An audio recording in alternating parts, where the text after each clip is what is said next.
বৈরী আবহাওয়ার কারণে সাগরে যেতে পারছে না ভোলার লক্ষাধিক জেলে। এতে খেয়ে না খেয়ে দিন কাটছে তাদের। বলছেন একের পর এক নিষেধাজ্ঞা আর ঘন ঘন দুর্যোগে থমকে গেছে জীবন জীবিকা। দাবি জানিয়েছেন সরকারি সহায়তার। খোকন দেবনাথের তথ্য ছবিতে আদিল হোসেন তপুর রিপোর্ট। উত্তাল সাগর, বইছে তীব্র ঝড়ো বাতাস, তৈরি হয়েছে বিশাল বিশাল ঢেউ।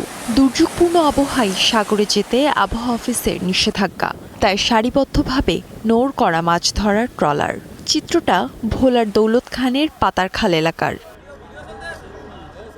জেলেরা জানান ৫৮ দিনের মাছ ধরা নিষেধাজ্ঞা শেষ হওয়ায় বুক ভরা আশা নিয়ে সাগরে গিয়েছিলেন তারা। বৈরী আবহাওয়ার কারণে ফিরতে হয়েছে তীরে।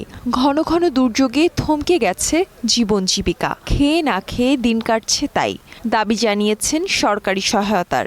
৪ লক্ষ টাকা খরচ করিয়া যায়, মাছ পায় ২ লাখ ১ লাখ এরকম। এত মালিকের সংকট বাজিয়া গেছে, আমাকে পায়ে ফোলান ভরাইলে করাইতে সংকট বাজিয়া গেছে। জেলেদের সাথে যারা যত ব্যবসা বাণিজ্য ছোটোখাটো আছে সবাই অচল হয়ে পড়ছে। এখন সাগরে যাইতে পারতেছে না, তাই আমাদের বরফ কল এখন বন্ধ, বরফ যাচ্ছে না।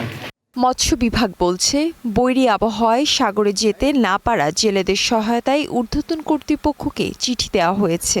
বরাদ্দ পেলে বিতরণ করা হবে খাদ্য সামগ্রী। আমরা ওই উপজেলার মাধ্যমে ইউনো সভাপতি ওনারা এটা তালিকা প্রস্তুত করে যাচাই বাছাই করে জেলায় পাঠায়। আমরা পরে ডিসি মহোদয় ওনার সভাপতিত্বে আমরা আরেকটা রেজলিউশন করি। যদি তাদের থাকে তাহলে আমরা এইভাবে এগুলো আমরা ঊর্ধ্বগামী করি।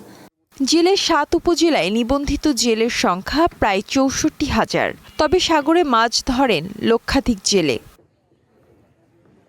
Desk report, star news.